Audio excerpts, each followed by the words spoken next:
We have some news just coming in. Israel has expanded ground operations on day 4. Severe damage to Gaza is visible from the border.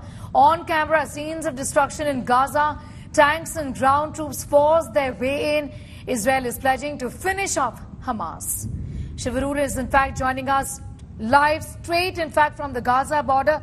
Shiv, talk to us about what do you really see around you. Just describe these pictures to us. Shiv. Sneha, if you zoom the pictures that I've sent you, the visible damage is there on our screens.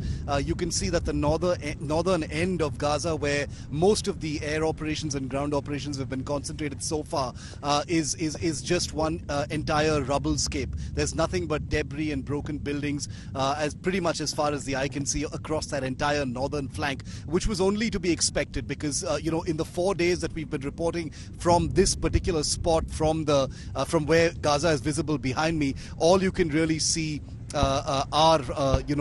is the rubble, plumes of smoke, and the constant sound of airstrikes as well as tank shells and artillery shells landing in that particular area. Now, the ground operations, which began 4 days ago, Sneha, haven't expanded dramatically as perhaps was expected. The same number of troops, as we understand it, are still operating inside. The same number of tanks as well.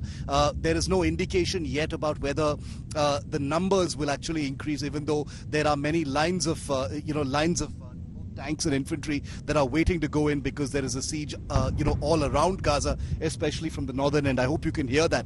That's M109 artillery that's still being fired into the Gaza Strip. But at this point of time, while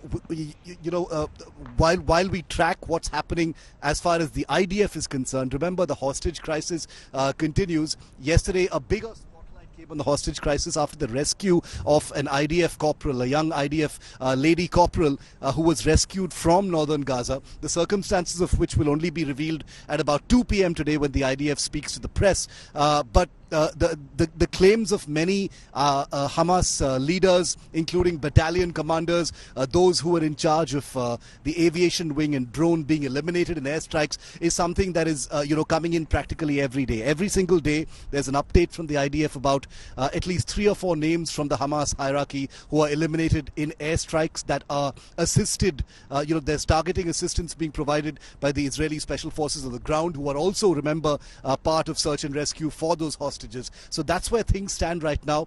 It's an inch by inch, meter by meter kind of ground operation. The pictures that are coming in from Gaza also suggest the same. So not the kind of blitzkrieg invasion that Israel has conducted in Gaza in the past on 2 occasions. This is a much more measured, much more deliberate kind of ground operation for 2 reasons. A, the hostages. B, the IDF definitely doesn't want any more casualties than it can afford at this time. Yes, Shiv, also talk to us a little about how Hamas has retaliated, also given that you said that this is not like anything we've seen in the past. This is slow-paced in that sense.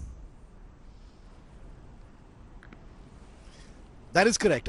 Even though it stands to reason that Hamas positions have been attacked and destroyed, by the sheer scale of airstrikes taking place over 22 days, there must have been damage to a lot of Hamas sites, including their, anti-tank missile positions, their rocket positions, the places where their staging areas are located, whether or not they're below hospitals or not. But with each passing day, the paradox, of course, Hamas is also able to rearm, because even though the internet has been knocked out in the Gaza Strip behind me for the last 3 days, there's no doubt that the Hamas is able to work around such lockdowns and are able to keep in touch with their handlers in Iran and possibly acquire more capabilities. So that is the big fear. Anti-tank weapons are being used to a much larger extent than they were, obviously, in the first few days of this conflict, even though they were fired across the border at some IDF tank positions, which we had also reported.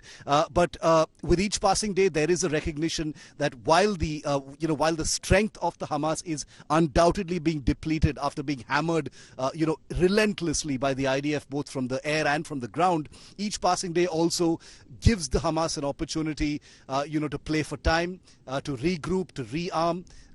They've started talking now about how only a ceasefire will affect, any release of hostages. But remember, that's what they've been saying from day one. So there's a great deal of skepticism clearly in the system about whether Hamas wants to play ball at all as far as the hostages are concerned, and that explains the ground operation continuing as it is right now.